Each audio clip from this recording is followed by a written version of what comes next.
How accurate is the peasant scene from Monty Python and the Holy Grail? The hit comedy film from 1975 is a slapstick parody of the legend of King Arthur and his quest for the Holy Grail. In the film, King Arthur travels the length of Britain in search of men to join the Knights of the Round Table. In one scene, he comes across two peasants with the seemingly unlikely view that they're not ruled by a government, a lord, or a king. They are, as one of them puts it, an anarcho-syndicalist commune. They claim to be an autonomous collective, a self-governed commune of sorts, and they don't seem to know who the king or even Britain is. It seems like a crazy scenario and just part of the zany humour of the film. But how accurate is this? Could an autonomous collective have existed back in the Middle Ages, and how would something like this work? It was a question recently posed on Reddit, and there were some truly fascinating answers. Thanks to Redditors Wifi-Knight, Mike Dash, J-Force and Airborne Walrus for their insight. For the most part, King Arthur and the story itself is a legend. However, Terry Jones of Monty Python was a keen student of medieval history, so there may be more to it than you might think. Monty Python and the Holy Grail is set in AD 932 in England. King Arthur, played by Graham Chapman, is accompanied by his squire as they travel the length of the country. About 9 minutes into the film, they come across a castle. Two peasants, played by Michael Palin and Terry Jones, are working in the fields below.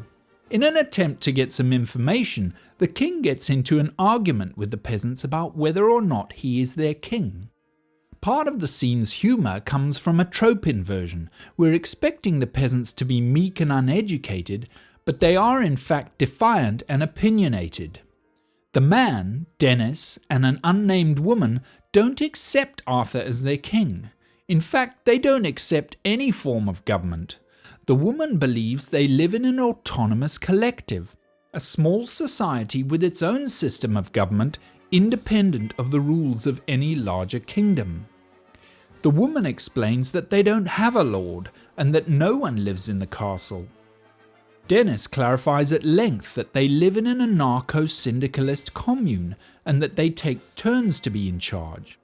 According to historians, there quite possibly were societies like this in the Middle Ages. Back in those days, being a lord was risky business. They were often called to go and fight in wars and crusades, and sometimes as many as half of those that went never returned. Others, not fancying that destiny, might simply have abandoned their titles and gone to live in the larger towns.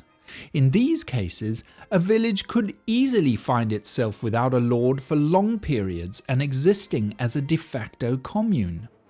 As long as they continued to pay the tax collector, they could well have been left to govern themselves. In Holy Grail, Dennis explains how his particular commune works.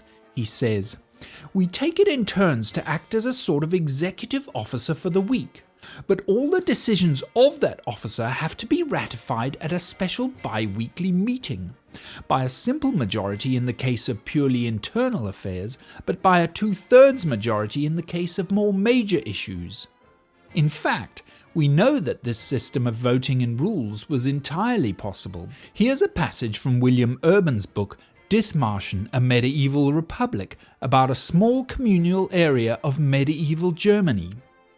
When everyone of importance had expressed his opinion, the assembly divided into 3 bodies for voting. If 2 of the 3 bodies approved, their decision was binding upon all Dithmarschers. So while Dithmarschen is in Germany, it's not beyond the realm of possibility that Dennis's 2/3 majority voting system could have existed in England.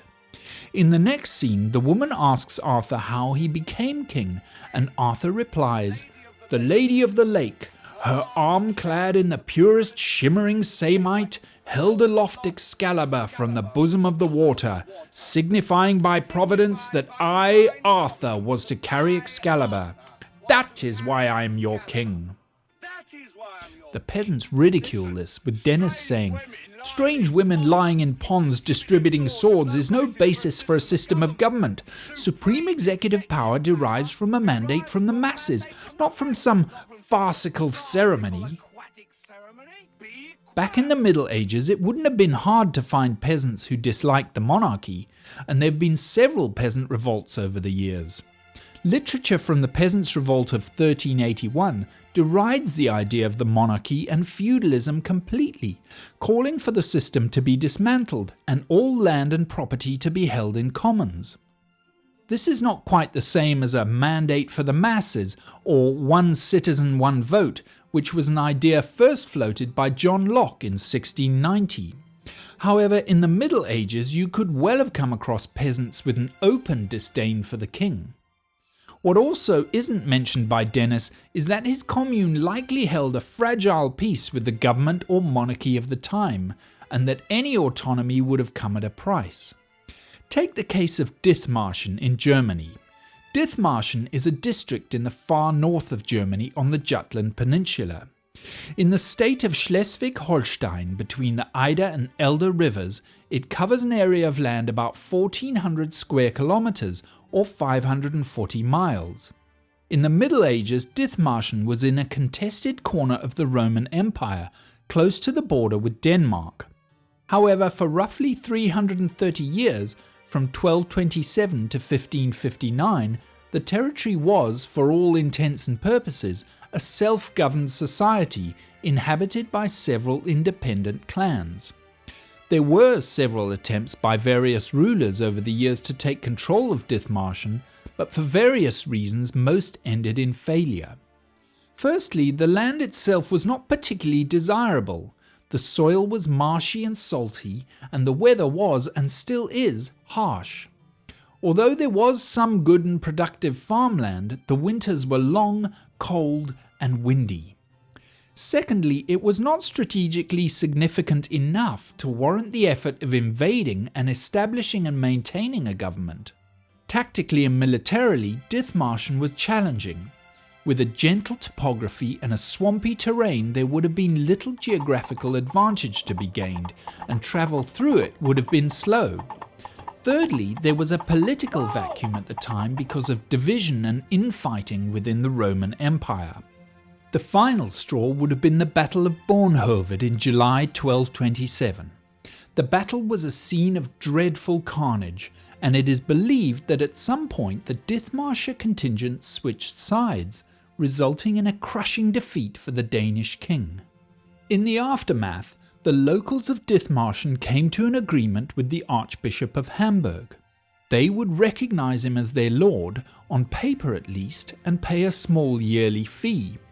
If they didn't cause any trouble, they'd be allowed to self-govern, which they believed essential to their way of life. So the average peasant in Dithmarschen in the Middle Ages was a free man, free to farm his own land and follow his own cause without subservience to a lord, king or government. So someone like Dennis, our Anarcho-Syndicalist Peasant, quite possibly existed in the Middle Ages, if not in England, in Germany. So his name might have been Harold, and he might not have been quite as erudite and well educated as Dennis, but he could just as easily have been as feisty, living without a lord, master or king. So, just how accurate is the famous peasant scene in Monty Python and the Holy Grail? Our verdict is, not as crazy as you might think, although Dennis is still completely nuts. Make sure to like this video, subscribe to Yestervid and hit the bell to get notified of new videos. If this subject has fascinated you, take a look at William Urban's book Dithmarschen, A Medieval Republic, and Power in the Blood by David Sabian. Thanks for watching.